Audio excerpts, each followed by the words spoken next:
Hi guys, welcome back to Ginger Chick Rehab. This is Yvonne. On my channel, along with my husband Chris, we take thrifted items and flip them for profit. We share the process of what we do to unloved, unwanted, outdated items and get them ready to resell in a retail booth. So in today's video, I am sharing a process of how I make up some signs and how I take some thrifted items. Not only always are they furniture pieces or bread boxes, but sometimes it's just odds and ends. Some of my signs, and I have some crockery that I wanted to make and use some stamps on. So I thought I would share the process of what I do to these items. You always need fillers in your booth, and I like an array of items to sell, so you know that there's always something unique that you can come and look at. And then at the end of the video, I had thrifted a Raid Done jewelry box that had a chip in it, and I shared with people that I knew how to fix that. And with Starbond glue, I will show you what I do to fix little chips. So I had picked up these two signs in one of my Thrift With Me hauls. I absolutely love the squareness. To me, I know that they're cabinet doors, but they don't really look like cabinet doors. And I know the $4.09 price tag. At this time, the thrift stores are a little bit on the pricey side, but I love that shape. And then for $2.09, I love that this had that detail edge. Yes, I could have Chris make a piece, cut a piece, but then he'd have to router the size. And for $2.09, it is not worth my time to bother him if I can thrift it for that low of a price. And this huge tray was another snag on a Thrift With Me video. Oh my gosh, I just absolutely love the size, and I loved that it was real wood. And for the $5.99 price tag, I didn't think that was bad for the size of this beast. I'm going to start right off by removing any of the price tags and getting these items prepped and ready to be painted. Yes, there's always a little bit of prep with thrifted items. I see no reason to paint the back of the sign. It is just perfectly one color. Yes, it's the natural wood. So I'm just going to tape the corners, tape the sides on this so that I don't get tape globbed over to the back, so I can make, even though it's just a sign, I know it's just a sign, but let's keep our edges nice. But unfortunately with the two cabinet door pieces, I'm not so lucky. I guess somebody thought they were going to paint it, and then it was whatever, they took them off and donated them. So yep, these both were used as cabinet doors. You can see where that handle was. So what I'm doing now is I'm putting a little bit of tape on the back because yep, it's a hole and I need to fill that hole so it does not, yes, it's a cabinet door, but I don't want it to look like a cabinet door. So what I'm doing now is I'm just going to mix up a little bit of Durham water putty just to fill in those holes. Then while that is sanding, I know somebody had painted this white, but it was left rough textured. I wanted a little bit smooth, and I'm going to be needing this anyway for the Durham water putty. I'm just going to take my orbital sander and run it across and get those edges because I want to be able to distress this. I want to get that white paint off those edges and make this nice and smooth. Then I'll just take that orbital sander now that the Durham water putty is dry and sand that smooth. And then this tray has a little bit of a top coat left on it. So to make it nice and smooth, I'm just going to take that orbital sander also over this piece just to make sure that I get an even texture and that it accepts the paint.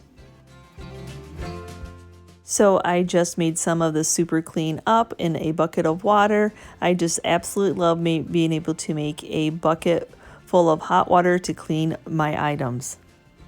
So I'm going to be distressing these pieces, so I am going to be painting an undercoat of black, and I'm going to start off with the back of these cabinet doors. I want my backs to be just as pretty as my front, so I'm going to give the back of these cabinet doors a couple coats of this black onyx ready to use right off the shelf from Walmart. And yes, I know this was already a white piece of wood. I could have just slapped a sign on it, but that is not the quality that I was looking for. There's just a look when you come into our booth, when we make pieces, that we want you to know that you're going to get quality. So yep, I'm going to, even though I sanded and it was still white, I'm painting the undercoat of black on this piece also because I want to distress it so you can see some of that black when the finished product is done. And then the same thing with this tray. Yes, I could have left that just the natural, but I don't think the camera's picking up on that texture, that of the top coat that has chipped off or wore off over time. It's just not an even color. So yep, I'm going to be giving the bottom of this a couple coats of black before I can work on the front. So that's one coat down, another one to go. So if you paint pieces, you know that that first coat is never going to be enough. Depending on the type of paint you use, more or less, that you're going to have to do at least 2 coats. The one is a good coat, but the 2 is even a better coat. So now I'm on to my second coat to get these covered. For the back of these doors, I know that this is my final coat. So what I'm doing now is I like to go a couple different directions with my brush, and then the final brush strokes to be very light so I can get a nice smooth finish. And yes, I do the same technique even though it's not their final coat for the tray and for this other sign. After I've gotten all my paint on, I go in a couple different directions. I'm really trying to get those brush strokes out so you have a nice smooth finish. The lighter the touch, the more that it gets those brush strokes out. If you look at the back of these cabinet doors, you can not really even see any brush strokes. So I achieved my goal of taking the time to take that paintbrush in a couple different directions. And so now what I'm doing here is I am sealing that flat black paint in with some polyacrylic. This is a nice top coat. I know it's the back of the pieces, but I don't want those, when you paint flat black, it kind of acts like a chalk paint, and so I just need to seal that in. And then I'm going to be doing the same thing on the bottom of this tray. I'm going to seal that in. That just protects it and helps with longevity. I'm not going to be painting it. This is going to be the final coat on the bottom of this tray. I know, I get it if you fast forward through the boring part of painting, but for me, every one of the steps matter to achieve the look that I'm going for. So now I'm on to my painting the front of these cabinet doors and that tray. Now I'm taping off the back of this cabinet door. I'm going to leave one black, but then I'm going to paint the other one white. Why not? I have 2 of the same thing. Why not make one black and one white? So I'm just using the Kills paint and primer in one and a flat white. And yet again, this is right off the shelf at Walmart. And it'll take 1, 2, 3 coats to cover the front of this cabinet door.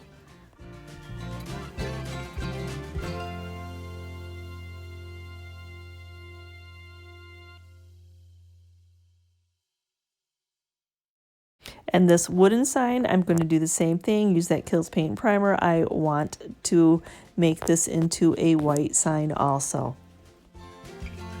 Then for this tray, I did tape off the bottom of the tray on the corners, and then I'm going to be painting this white also. Oh my gosh, I just love this size, this beast of a tray. So now I'm on to that second coat on that tray, and you can really tell where that first coat really just is a nice primer, a nice base coat. You can really tell how it covers up with that second coat. I absolutely love this Kills paint and primer.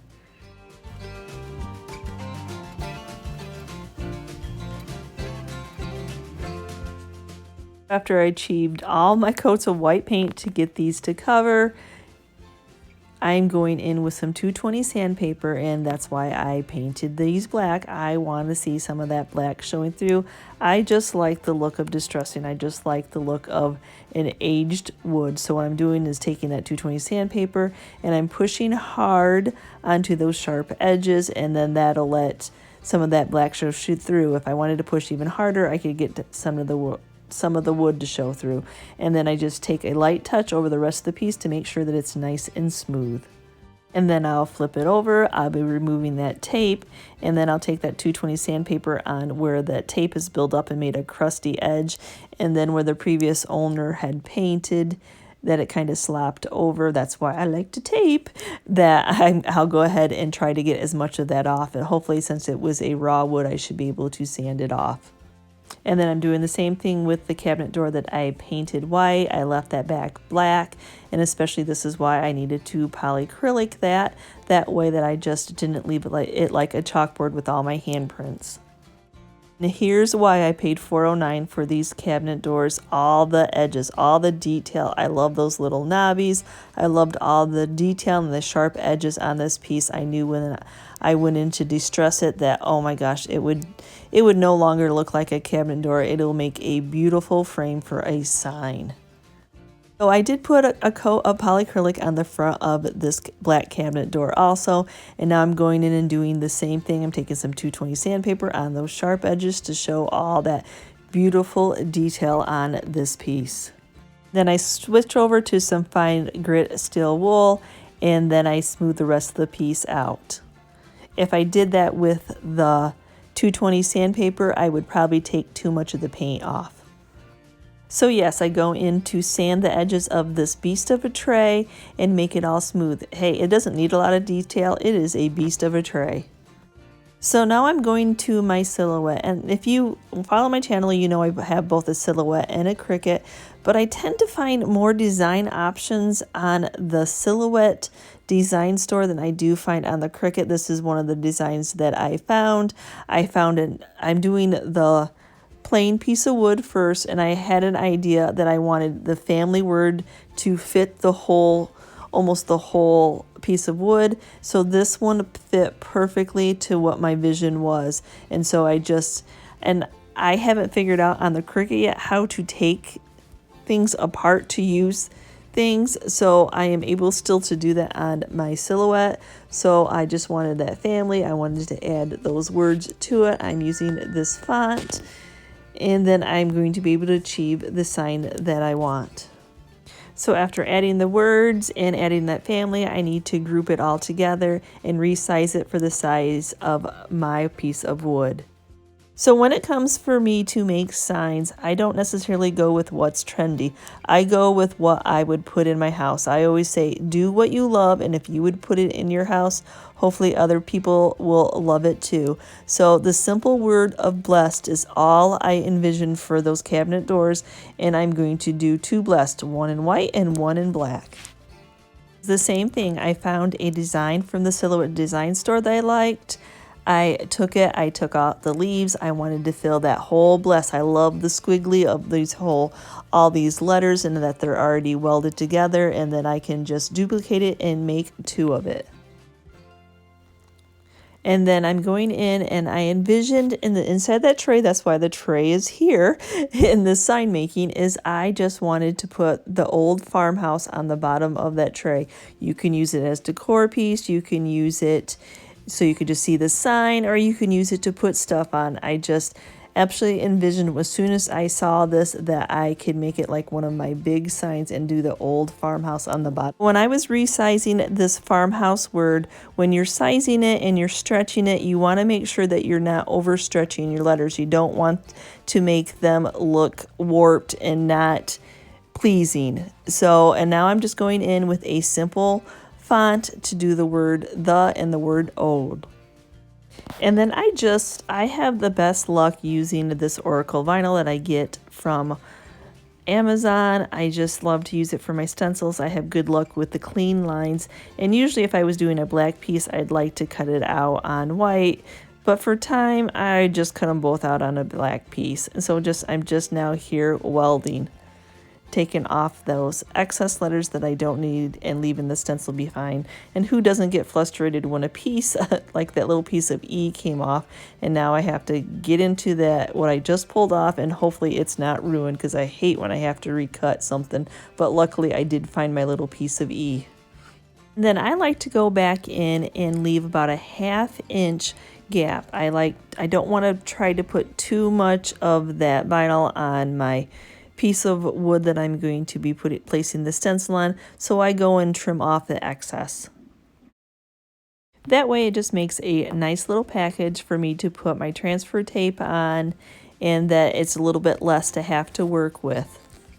So you can see here where white paper would have been a little bit better choice, because on the black on black, but I can really tell, and I've almost cut it to fit the blessed to cut to fit this space anyway, but I'm still kind of making sure that it is centered using my ruler, and then just using my little scraper tool to get it nice and applied. So I'm just going to be using the apple barrel paint in white and a makeup sponge that I get at the dollar store. So what I'm doing here is I had a viewer suggest a long time ago, and I have been doing this, where whatever the item is painted, like this is white, I'm going to put my first coat down as white, and that really does help you get crisp, clean lines.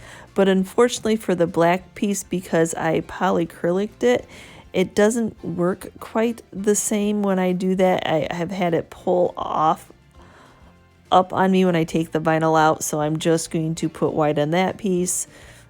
Everything works differently for everybody else, but I do love it on my white pieces like this. And then now I'll move on to the apple barrel multi-use in black, and same technique. It's the makeup sponge, and you just put a little paint on. It's better to go over multiple times than glop a whole bunch of paint on. And I will tell you that I do use the assistance of the blow dryer to help dry in between coats. If you're enjoying this kind of content and you're not already part of my YouTube family, please consider hitting the subscription button. So now it's time to take the vinyl off, and I like to heat up the vinyl using my blow dryer. It just helps release that sticky, and then the chances of me pulling all that time I spent painting these pieces, I do not want to have this vinyl pull my paint job off. Way too many times have I had that happen, so I always use the heat of a blow dryer to help release this, and it just works. It's a little bit hot on the fingers, but it does stretch. So I need to seal this white multi-use paint in, and I'm just going to be using a little bit of acrylic spray, this crystal clear brand by Krylon. This is my second can. I can't tell you, a little bit goes a long way. And I am going to be Waverly waxing this, and if I would just put the Waverly wax over just the stencil itself with this paint, it would just rub most of it off, and I want it to stay crisp like this. And it does have a little bit of a shine to it, so I'm just taking a really old piece, meaning I've used it a lot, of 220 sandpaper, and just lightly going over the top. And I did, because I had the spray and I had all the pieces, I did end up spraying all of them, including that tray. Well, even though I said Waverly wax earlier, for when I'm in my house, I am using up this folk art. It acts just like the same as the Waverly antiquing wax. I had a viewer send it to me, and it's in my craft room. So I'm in the house right now, so this is what I am using. Like I said, this stuff works just as good as the Waverly antiquing wax. And what I'm doing is just taking that bright white and blending that in just a little bit, so the whole thing is nice and antiqued. I just love what this antiquing wax does to this black paint, and just taking out that sharp whiteness of the stencil. And then for my white items, I am just using some Varathane finishing wax in the natural, just to seal and protect that white paint, just one more protection. So can I just take a moment before I move on to my next DIY and thank my top commenters, my top viewers. Without your guys' love and support, everybody that comments and gives me a thumbs up that they like this video, this channel would not be possible. So these I think it was supposed to be my top 5, but I have 6 that have constantly been with me almost from the very beginning, so I wanted to give them a shout out, and I hope you're okay that I screenshotted your picture, but I just appreciate you all. So for my project number 2, if you follow my channel and my Thrift With Me's and watch my home tours, you know that I love crockery, and I do not know what these little containers, I see them all the time, and I have picked a few up.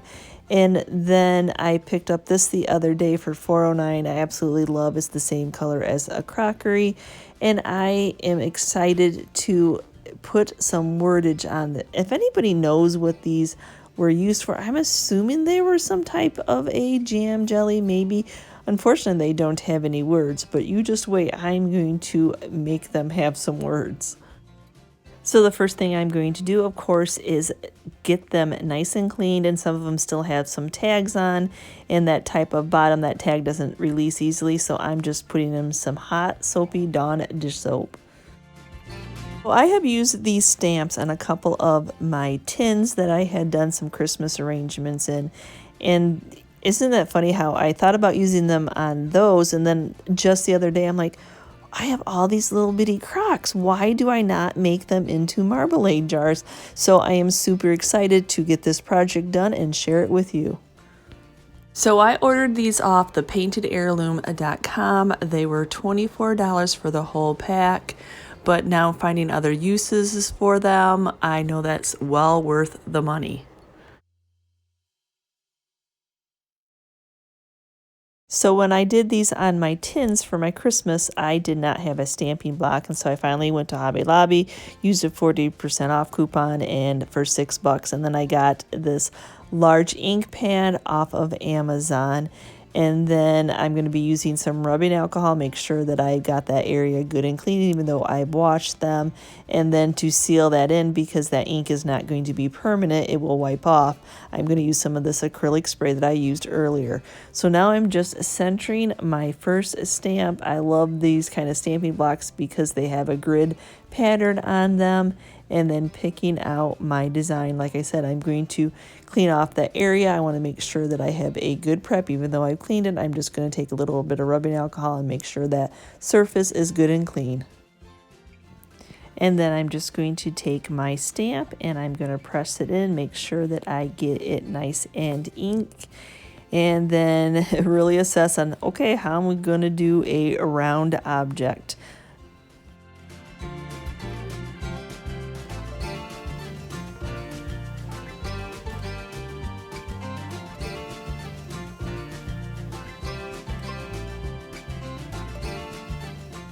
Well, the first one didn't work, but I knew that this ink was not going to be permanent on these, and I knew that it would wipe right off with a little bit of alcohol. So I will figure it out. So what I needed to do with my first stamp, I was trying to start it in the middle, then rock off to each side. No, that's not what I need to do. I need to start on one side and then roll it to the other side, putting the same pressure the entire time. There we go. Did better the second time. So have you all been stampers? Are you familiar with stamping? I used to do Stampin' Up! Card making and scrapbooking, so I am not new to stamps by any means, but these are large beasts, and you usually were stamping paper where you didn't get the opportunity to wipe it off.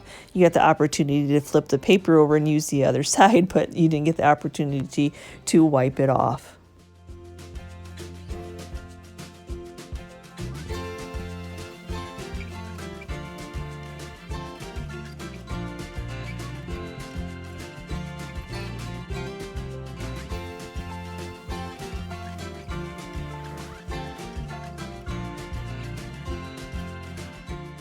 So for this one, I'm like, oh man, I didn't have enough pressure on that stamp at the top, but that's okay. I can wipe this one off. And oh man, this one's crackled. The outer edges and crackled, so some of that ink is there for good. Darn it all, just a different material than those other ones, but it is what it is, and I'm going to restamp it anyway. So I'm going to be using some of this acrylic sealer in so that these are on there permanently. Now that I have them the way that I want them, I'm going to take them outside. Like I said, this stuff is very stinky, but it dries within minutes. So I don't know what you all see when you see this as a sign. I do not see this as a cabinet door at all, just the shape when they're squared off like that, those little knobbies. I just see this as a beautiful, blessed sign. Just the nice, simple word is all it needed. And for this tray, it did not need any details. It is a beast, and that is its detail. It is a large, beautiful tray, and I can't imagine anything but the old farmhouse sitting in it as its wording. I just absolutely love it. I did not really distress that. I wanted to keep that nice and dark. Now, I don't do a lot of wording sides. I don't do a lot of these kind of words grouped together. I think Hobby Lobby does a lot of them, so I kind of stay away from them. But there was just something about this piece of wood that just screamed that it needed to be what it is. And I can just totally imagine putting this next to a photo wall. And you already knew what this one was going to say, but why not? I had two of the same. Why make one in black, one in white? And I tell you, in my booth, it's a 50-50. They both sell for me just as well. And yes, I did put hangers on the back of every one of these, so they're ready to go. So no, these may not be the original marmalade jars that I ooh and ah on Instagram post, but I am very happy with how they turned out. Yep, one has to be imperfect. It's just, even back in the day, they were probably imperfect, but I absolutely love these, and I really did make these to resell, but oh, as I'm seeing them all grouped together, oh no, I hope that I have a strong will that I can resell these and not leave them in my own home.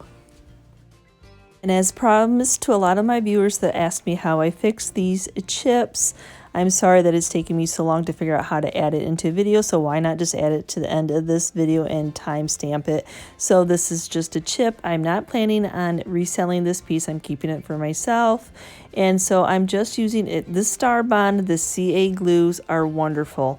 The 3-pack that comes with a thin, a medium, and a thick. So for this, because it's not so runny, the thick is not runny, I'm just going to put little by little and build this up. And yes, actually with the thick, if you wanted to, you could take a little toothpick and a little bit of paint if you wanted to try to match it up in a color and add it to it. You would have to do it right on that spot. And I love that you add a little bit of that glue and then the accelerator for 15 seconds, and then it dries, and then I can build it up. I can't say enough about this product. The days of holding super glue in place for hours and not having it stick, you have no worries. And I will put this in my link. I think it's like $40 for the whole set, but it is well worth, and it has fixed so many things for me.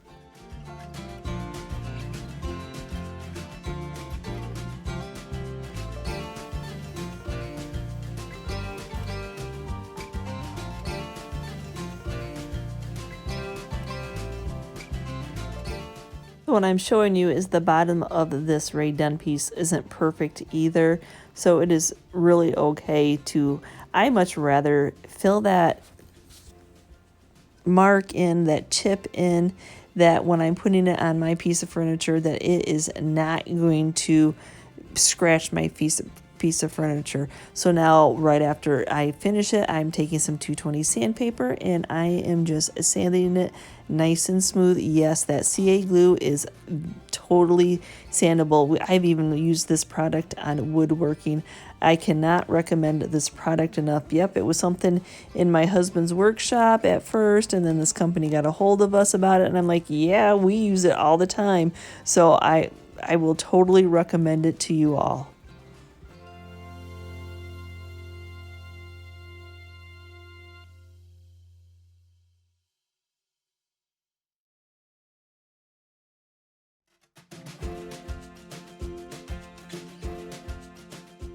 So I thank you so much for watching today's video, and what did you think of my signs, taking thrifted items and making signs?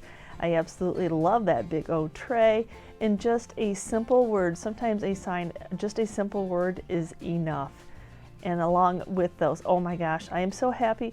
I'll probably never find a real marmalade jar in my area. They're probably not native to my area, but once I saw those stamps, and I finally thought, why I keep seeing these little crockery jars all over? Why don't I do that? So I finally got to it and got it done. Sometimes you just need that motivation, that push to finish something up. And what did you think of my little chip fix? My little chip fix. Now you could add a little bit of paint, like I said, to those and get it as a perfect match. Since I wasn't reselling this item, I just wanted to make sure that I fixed that chip so it wasn't scraping my furniture. So I thank you so much for watching today's video, and if you are part of my YouTube family, thank you so much. And if you'd like to become part of my YouTube family and you like this kind of content, please hit that subscription button along with the notification bell so you know when I've uploaded a new video.